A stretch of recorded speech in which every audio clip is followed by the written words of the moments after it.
Hello guys good morning welcome back to my channel Sonia decors with a new blog. So आज के আমরা সবাই মিলে বেরিয়ে পড়েছি ঘুরতে। তো কোথায় যাচ্ছি সেটা তো একটু সাসপেন্স রাখতেই হবে। তো কোথায় যাচ্ছি জানার জন্য তোমাদেরকে পুরো ব্লগটা দেখতে হবে। তো আমরা এখন আছি বর্ধমান স্টেশনে, ওয়েট করছি ট্রেনের জন্য। তো ট্রেন লেট আছে, তাই জন্য আমরা বসে একটু টাইম স্পেন্ড করছি। এরপর তোমাদের সাথে ডাইরেক্ট দেখা হচ্ছে ট্রেনে চাপার পর। তো সঙ্গে থাকো। সো ফাইনালি 1 ঘন্টা ট্রেন লেট থাকার পর অবশেষে পৌঁছেছে। আমরা অলরেডি এক্সস্টেড হয়ে গেছি পুরো গরমের মধ্যে, আর মানে প্রচণ্ড কষ্ট হচ্ছে। বাট একটা নতুন জায়গায় যাব, তার জন্য ফিলিংসটাই আলাদা, একটা আলাদা রকমের লেভেলেরই আনন্দ হচ্ছে। তো সব কিছু উপেক্ষা করে আমরা এখন ব্ল্যাক ডায়মন্ড এক্সপ্রেসে করে যাত্রা শুরু করলাম আমাদের। তো আমার সাথে রয়েছে একটা আমার ছোট্ট ভাই, এটা হাই করে দাও। আর রয়েছে শুরু করলাম। তো বাকি ব্লগটা তুই তো রয়েছিস সবসময়, বুঝে আমাকে নিলি না, সবসময় এসে থেকে ঝগড়া করে যাচ্ছে, জ্বালিয়ে যাচ্ছে আমাকে। তো সব কিছু উপেক্ষা করে আমাকে যাত্রা শুরু করলাম। তো সঙ্গে থাকো আর বাকি ব্লগটাও এনজয় করতে থাকো, তোমরাও আমাদের সাথে ঘুরতে চলো। তো নেক্সট ডেস্টিনেশনে দেখা হচ্ছে, সঙ্গে থাকো।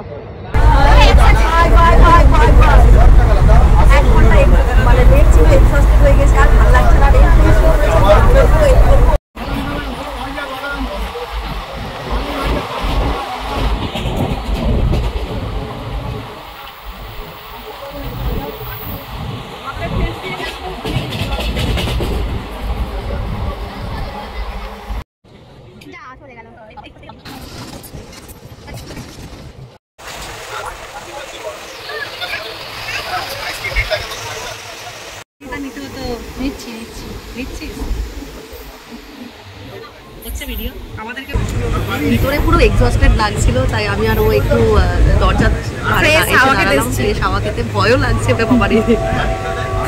ভয় লাগছে বাট মজাও হচ্ছে। অনেকটা দূরে দাঁড়িয়ে আছে। না এমন কিছু দূরে না, ওর পাল্লায় পরে আমাকে আসতে হলো। মানে এখানে এসে জাস্ট একটু মানে ফ্রেশ লাগছে, আর ভিতরে পুরো প্রচণ্ড গরম করছে আর প্রচণ্ড কষ্ট হচ্ছে। ওখানে কিছুটা রাস্তা এসছি, এখনো অনেকটা পথ যাওয়া বাকি, সঙ্গে থাকবে। আমাকে এতটাই জ্বালাতন করছিল যে আমি ওর জ্বালাতনে ওপরে গিয়ে বসেছিলাম যাতে না জ্বালাতে পারে। বেশ মজা হচ্ছিল ট্রেনে যেতে যেতে আমাদের। ওপরেও রেহাই দিচ্ছিল না, ওখানেও জ্বালাতে শুরু করে দিয়েছে। গরম করছিল তাই ওপরে চলে এসেছি। আর সোনিয়া ডিকোর্সের মাথা খারাপ হয়ে গেছে, ওই জন্য ওপরে উঠে গেছে। কি সব করছে মেয়েটা।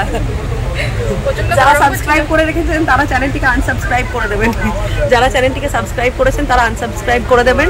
আর একটাও লাইক কমেন্ট কিছু করবেন না।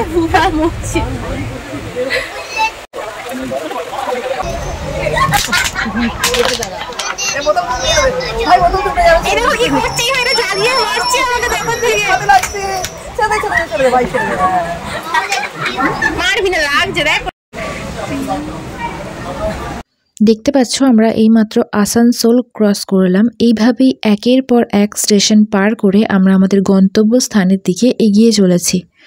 সঙ্গে থাকো আর পুরো ব্লগটা তোমরাও এনজয় করতে থাকো আমাদের ট্রেন জার্নিটা।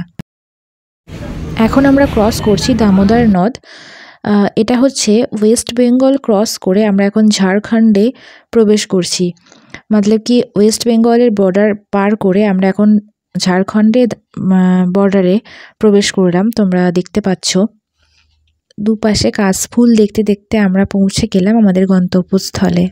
শুরু হচ্ছে পাহাড়ি এলাকা, মানে সমভূমি এখানেই প্রায় শেষ হচ্ছে বলতে পারো, কারণ আমরা অলরেডি ঝাড়খণ্ডে প্রবেশ করছি। তো এখান থেকেই শুরু হচ্ছে পাহাড়ি এলাকা।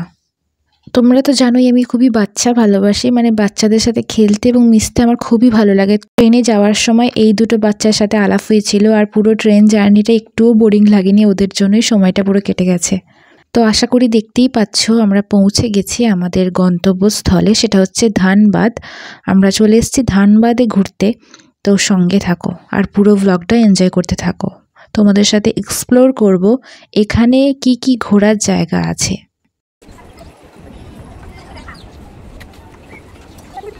এইমাত্র জাস্ট ধানবাদ স্টেশনে নামলাম। অলরেডি ট্রেনটা 1.5 আওয়ার্স লেট হয়ে গিয়েছিল। তো এখন হোটেলে যাবো আর ফ্রেশ হয়ে আমাদের নেক্সট ডেস্টিনেশনে তোমাদের সাথে দেখা হচ্ছে। তো সঙ্গে থাকো। হেভি লাগছে এই ধানবাদ স্টেশনটা, জাস্ট ওয়াও দেখতে। স্টেশনটা এত সুন্দর দেখতে, তো জায়গাগুলো তো আরো সুন্দর হবেই। এত সুন্দর দেখতে যে আমাদের এটা খুবই ভালো লাগছে, খুব ভালো লাগছে। আর ট্রেন থেকে নামার পর, এক্সস্টেড হয়ে নামার পর এটা ওয়েদারটাও বেশ সেরা লাগছে না?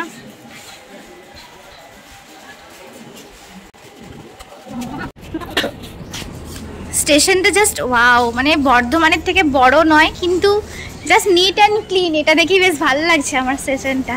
স্টেশনটা দেখো, দারুণ সুন্দর স্টেশনটা।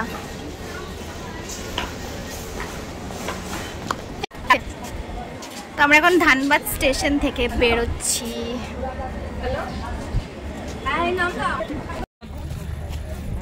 স্টেশন থেকে বেরোনোর পরেই এখানে অটো স্ট্যান্ড রয়েছে, তো অটো স্ট্যান্ড ওইখান থেকে তোমরা অটো রিজার্ভ করে যেতে পারো। এখান থেকে আমরা ব্যাংক মোড় যাব, সেখানে গিয়ে হোটেল ঠিক করব।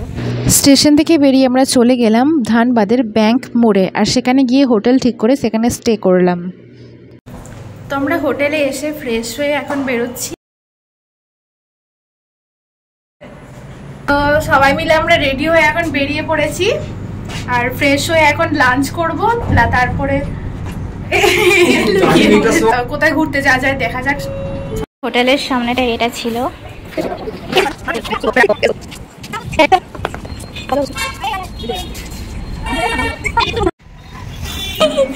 तो हम लोग अभी राइज एंड डाइन रेस्टोरेंट में आए हैं। রেস্টুরেন্টটাও হেভি ছিল, মানে কি বলবো, জাস্ট দারুণ লোকেশনটা ছিল। এখানে প্রত্যেকটা স্টাফের বিহেভিয়ার খুবই ভালো ছিল। তোমরাও চাইলে এখানে যদি বেড়াতে আসো ধানবাদে, তাহলে এখানে খেতে পারো, খুবই ভালো লেগেছে আমার। বিরিয়ানি আমাদের সবার খুব ফেভারিট, তাই এখানে গিয়েও আমরা বিরিয়ানি খেলাম। তারপর আর 1 মিনিটও লেট না করে আমরা বেরিয়ে পড়লাম চটপট ঘুরতে। একটা অটো রিজার্ভ করে আমরা বেরিয়ে পড়লাম ঘুরতে। আর এগুলো দেখতে পাচ্ছ রাস্তার ধারে রয়েছে অনেক কয়লার খাদান ছিল, তো সন্ধে হয়ে যাচ্ছিল, তার জন্য আমরা ফটাফট দেরি না করেই বেরিয়ে পড়লাম ভাতিন্ডা ফলস যাওয়ার উদ্দেশ্যে। আমরা এখন চলে এসেছি ভাতিন্ডা ফলসে। ইউ ক্যান সি মেরা পিছে।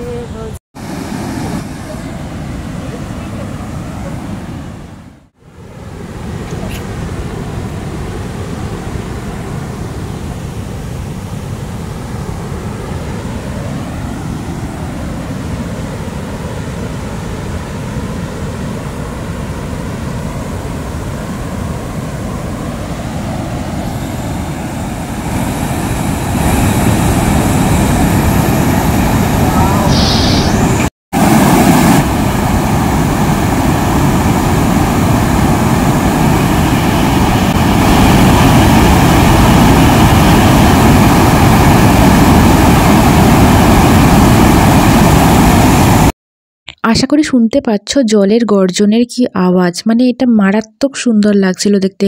ফোনেতেই এটা এত সুন্দর লাগছে, তো বাস্তবে এটা কতটা সুন্দর হবে চিন্তা করে দেখো একবার। জাস্ট কি বলবো, এখান থেকে আসতেই ইচ্ছা করছিল না, এটা এত সুন্দর। ব্যাকগ্রাউন্ডটা এতটাই সুন্দর যে এই জায়গাটা ছেড়ে আসতে ইচ্ছা করছিল না, কিন্তু আমাদের হাতে যেহেতু টাইম খুব কম ছিল, তাই খুব তাড়াতাড়ি এই স্পটটাকে কভার করে আমাদের আসতে হয়েছিল। তো আমাদের ভাতিন্ডা ফলস ঘোরা হয়ে গেছে, এখন আমরা আবার হোটেলে ব্যাক করছি।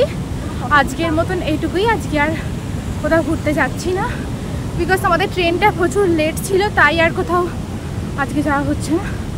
বাকি সব কিছু ঘোরাঘুরি আবার কাল হবে। তো আমরা ছিলাম ধানবাদের ব্যাংক মোড়ে উর্মিলা টাওয়ার্স বলে যে শপিং মলের বিল্ডিংটা ছিল, সেটার মধ্যে সাই ইন বলে যে হোটেলটা ছিল সেটাতে ছিলাম। এখানে non AC room per day 1200 টাকা করে ছিল। তোমরাও চাইলে এখানে থাকতে পারো। এটা তুলনামূলক রিজনেবল বলে আমার মনে হয়েছে আরও 4-5টা হোটেল ঘোরার পর।